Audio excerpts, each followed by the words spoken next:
اعوذ باللہ من الشیطان الرجیم بسم اللہ الرحمن الرحیم۔ السلام علیکم دوستو۔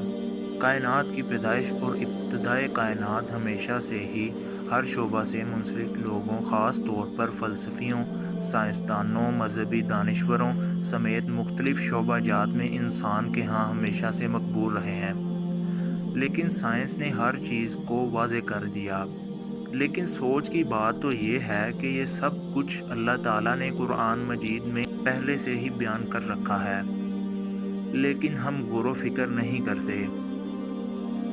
البرٹ آئنسٹائن نے 1916 میں جنرل تھیوری آف ریلیٹیوٹی پیش کی۔ اس وقت آئنسٹائن کا ماننا تھا کہ کائنات ایک ساکت حالت میں ہے، نہ پھیل رہی ہے نہ سکڑ رہی ہے۔ تاہم تجربات اور آئنسٹائن ہی کی تھیوری کی روشنی میں ماہر طبیعیات الیگزینڈر فرائیڈمین نے یہ پیشگوئی کی کہ ہماری کائنات پھیل رہی ہے۔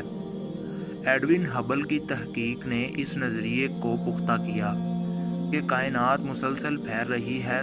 سال 2011 کا طبیعیات میں نوبل انعام کائنات کے تسلسل کے ساتھ پھیلنے بلکہ تیزی سے پھیلنے کی دریافت کرنے والے 3 سائنسدانوں کو دیا گیا، جن میں کیلیفورنیا برکلے یونیورسٹی امریکہ professor Saul Perlmutter, Australian national university Weston Creek کے professor Brian P Schmidt, professor Adam G Riess شامل ہیں۔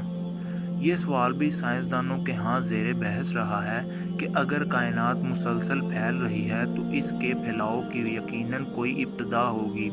اسی سوال اور سائنسی ارتقاء نے سائنسدانوں کو ایک بگ بینگ کے نظریے پر لا کھڑا کیا، جسے کائنات کی ابتدا سمجھا جاتا ہے۔ اس دریافت کے ضمن میں 1978 کا نوبل انعام 3 سائنسدانوں پیٹر کیپسا، آرمو پینزریاس اور رابرٹ ووڈرو کو دیا گیا، جنہوں نے بگ بینگ کے وقت پیدا ہونے والی شعاعوں، cosmic microwave background radiation کی دریافت کر کے اس نظریے کو جدید سائنسی طریقہ کار سے ثابت کر دیا۔ قرآن کی سورہ یاسین کی آیت نمبر 81 اور 82 میں اللہ تعالیٰ نے فرمایا، اور کیا وہ جس نے آسمانوں اور زمین کو پیدا فرمایا ہے اس بات پر قادر نہیں کہ ان جیسی تخلیق دوبارہ کر دے؟ کیوں نہیں، وہ بڑا پیدا کرنے والا، خوب جاننے والا ہے۔ اس کا امر تخلیق فقط یہ ہے کہ جب وہ کسی شے کو پیدا فرمانا چاہتا ہے تو اسے فرماتا ہے کہ ہو جا، پس وہ فوراً موجود یا ظاہر ہو جاتی ہے اور ہوتی ہی چلی جاتی ہے۔ سورہ الذاریات کی آیت نمبر 47 میں آتا ہے، اور آسمانی کائنات کو ہم نے بڑی قوت کے ذریعے پیدا فرمایا، اور یقیناً ہم اس کائنات کو وسعت اور پھیلاؤ دیتے جا رہے ہیں۔ سورۃ انبیاء کی آیت نمبر 30 میں آتا ہے کہ اور کیا کافر لوگوں نے نہیں دیکھا کہ جملہ آسمانی کائنات اور زمین ایک اکائی کی شکل میں جڑے ہوئے تھے، پس ہم نے ان کو پھاڑ کر جدا کر دیا۔ یعنی یہ بات قرآن کریم نے واضح فرما دی ہے کہ زمین و آسمان تمام چیزیں پہلے آپس میں ایک تھیں جو بعد میں الگ ہوئیں، اور یہ بھی کہ آسمان کو اللہ رب العزت نے وسعت بخشی۔ ان احکامات قرآنی کی روشنی میں بہت سے اسکالرز نے یہ کہا ہے کہ بگ بینگ کا نظریہ اور کائنات کے پھیلاؤ کا نظریہ قرآن کریم میں موجود انکشافات سے متصادم نہیں ہے، اور ابھی تک کے بہت سے سائنسی حقائق قرآن کریم کے فرمودات کی تصدیق ہی کرتے ہیں۔ اگر وسعت کائنات کی بات کی جائے تو سائنسدانوں نے کائنات کو 2 حصوں میں تقسیم کر رکھا ہے، یعنی ایک آبزرویبل یونیورس اور دوسری naan observable universe. Observable universe سے مراد جس کا مشاہدہ سائنسدان کر سکتے ہیں، اور نان آبزرویبل سے مراد جس کا مشاہدہ سائنسدان نہیں کر سکتے۔ جدید سائنس کے مطابق ہماری قابل مشاہدہ یعنی آبزرویبل کائنات کی وسعت قریباً 93 ارب نوری سال کے قریب ہے۔ دوستو، 1 نوری سال اس وقت ہوگا جب ہم روشنی کی رفتار یعنی سپیڈ اور فلائٹ سے 1 سال سفر کریں گے، جو کہ اس قدر زیادہ ہے کہ روشنی کی رفتار سے ہم 1 سیکنڈ میں دنیا کے 7 چکر لگا سکتے ہیں، مطلب کہ ناممکن۔ 1 نوری سال تقریباً 60 کھرب میل کے برابر ہوتا ہے، یعنی یہ اتنی وسیع ہے کہ اس کا تصور کرنا بھی مشکل ہو جاتا ہے۔ جبکہ کل کائنات کی وسعت کے متعلق امریکی ادارے ناسا کا کہنا ہے کہ ابھی تک کوئی بھی یقین سے نہیں جان سکا کہ ہماری کائنات کا کل سائز کیا ہے، اور ابھی تک موجود سائنسی نظریات کے مطابق ہم شاید ہی پوری کائنات کا مشاہدہ کرنے کے قابل ہو سکیں گے۔ اللہ رب العزت نے اپنی اس تخلیق کی جانب بھی قرآن کریم میں توجہ مبذول کروائی ہے۔ سورہ الملک کی آیت نمبر 3 اور 4 ہے، جس نے 7 آسمانی کرے باہمی مطابقت کے ساتھ پیدا فرمائے، تم رحمان کی نظام تخلیق میں کوئی بے ضابطگی اور عدم تناسب نہیں دیکھو گے، سو تم نگاہ پھیر کر دیکھو، کیا تم اس تخلیق میں کوئی شگاف یا خلل دیکھتے ہو؟ تم پھر نگاہ کو بار بار مختلف زاویوں سے پھیر کر دیکھو، ہر بار نظر تمہاری طرف ہی پلٹ کر آئے گی اور وہ کوئی بھی نقص تلاش کرنے میں ناکام ہوگی۔ یعنی اللہ رب العزت نے اس بات کی کھلی دعوت دی ہے کہ کائنات کو نگاہ اٹھا کر دیکھا جائے، لیکن جہاں تک بھی دیکھ لیا جائے بالآخر نگاہ تھکی ہاری واپس ہی آ جاتی ہے۔ جدید ترین آلات بھی کائنات کی ایک انتہائی چھوٹے حصے کا ہی مشاہدہ کر پائے ہیں۔ وسعت کائنات کے موضوع پر بھی جدید سائنسی نظریات قرآنی انکشافات سے مطابقت رکھتے ہیں، اور مشاہدات انہی قرآنی اصولوں کے مطابق نظر آتے ہیں۔ سورج اور ستاروں کے متعلق اگر بات کی جائے تو جدید سائنسی علوم کے مطابق سورج ایک سیارہ ہے جو بذات خود چمکتا ہے، جبکہ چاند محض سورج کی روشنی کو منعکس کرتا ہے۔ قرآن کریم میں اللہ رب العزت نے چاند اور سورج دونوں کے چمکنے میں فرق بیان فرمایا ہے۔ سورہ نوح کی آیت نمبر 16 ہے، اور اس نے ان میں چاند کو روشن کیا اور اس نے سورج کو چراغ یعنی روشنی اور حرارت کا منبع بنا دیا۔ مزید ہمیں نظر آنے والے ستارے بھی اپنی روشنی سے چمکتے ہیں۔ سورہ الملک کی آیت نمبر 5 میں اللہ رب العزت کا فرمان ہے، اور بے شک ہم نے سب سے قریبی آسمانی کائنات، ستاروں، سیاروں، دیگر خلائی کروں اور ذروں کی شکل میں چراغوں سے مزین فرما دیا ہے، اور ہم نے انہی میں سے بعض کو شیطانوں یعنی سرکش قوتوں کو مار بھگانے یعنی ان کے منفی اثرات ختم کرنے کا ذریعہ بھی بنا دیا، اور ہم نے ان شیطانوں کے لیے دہکتی آگ کا عذاب تیار کر رکھا ہے۔ سورہ الفرقان کی آیت نمبر 61 ہے، وہی بڑی برکت و عظمت والا ہے جس نے آسمانی کائنات میں کہکشاؤں کی شکل میں سماوی کروں کی وسیع منزلیں بنائیں اور اس میں سورج کو روشنی اور تپش دینے والا چراغ بنایا، اور اس نظام شمسی میں چمکنے والا چاند بنایا۔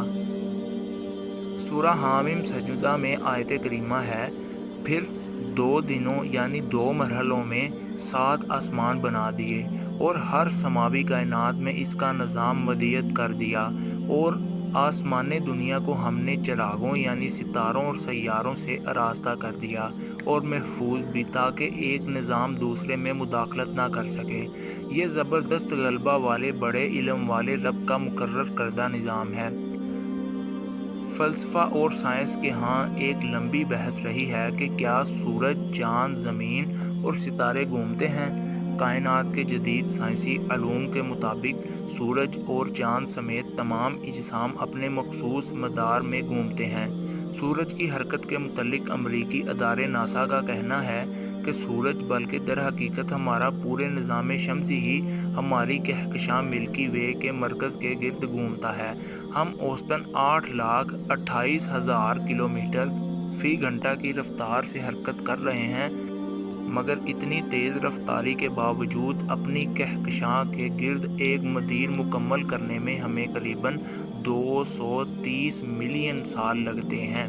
جدید سائنس نے یہ بات بھی واضح کر دی ہے کہ ہمیں نظر آنے والے اور نظر نہ آنے والے ستارے اپنی اپنی کہکشاؤں میں اپنے مخصوص مدار میں گھومتے ہیں، حتیٰ کہ وہ کہکشائیں بھی کائنات میں حرکت پذیر ہیں۔ ناسا کے مطابق سورج سمیت تمام ستارے ملکی وے کہکشاں میں الگ اپنے اپنے مدار میں گھومتے ہیں۔ ستارے بہت تیز رفتاری سے حرکت کرتے ہیں، مگر وہ ہم سے اتنی زیادہ دوری پر ہیں کہ ان کی حرکت محسوس کرنے کے لیے ہمیں لمبا وقت درکار ہوتا ہے۔ قرآن کریم کی سورۃ انبیاء کی آیت نمبر 33 میں اللہ رب العزت فرماتا ہے، اور وہی اللہ ہے جس نے رات اور دن کو پیدا کیا، اور سورج اور چاند کو بھی، تمام آسمانی کرے اپنے اپنے مدار کے اندر تیزی سے تیرتے چلے جاتے ہیں۔ سورہ الزمر کی آیت نمبر 5 ہے، اس نے آسمانوں اور زمین کو صحیح تدبیر کے ساتھ پیدا فرمایا۔ وہ رات کو دن پر لپیٹتا ہے اور دن کو رات پر لپیٹتا ہے، اور اسی نے سورج اور چاند کو ایک نظام میں مسخر کر کے رکھا ہے۔ ایک ستارہ اور سیارہ مقررہ وقت کی حد تک اپنے مدار میں چلتا ہے۔ خبردار، وہی پورے نظام پر غالب ہے، بڑا بخشنے والا ہے۔ سورہ الاعراف کی آیت نمبر 54 ہے، بے شک تمہارا رب اللہ ہے جس نے آسمانوں اور زمین کی کائنات کو 6 مدتوں یعنی 6 ادوار میں پیدا فرمایا، پھر اپنی شان کے مطابق عرش پر استوا فرمایا۔ وہی رات سے دن کو ڈھانک دیتا ہے، ہر ایک دوسرے کے تعاقب میں تیزی سے لگا رہتا ہے، اور سورج اور چاند ستارے سب اسی کے حکم سے ایک نظام کے پابند بنا دیے گئے ہیں۔ خبردار، ہر چیز کی تخلیق اور حکم و تدبیر کا نظام چلانا اسی کا کام ہے۔ اللہ بڑی حکمت والا ہے جو تمام جہانوں کی پرورش فرمانے والا ہے۔ سورہ یاسین کی آیت نمبر 40 ہے، نہ سورج کی یہ مجال ہے کہ وہ چاند کو جا پکڑے، اور نہ رات ہی دن سے پہلے نمودار ہو سکتی ہے، سب اپنے اپنے مدار میں حرکت کر رہے ہیں۔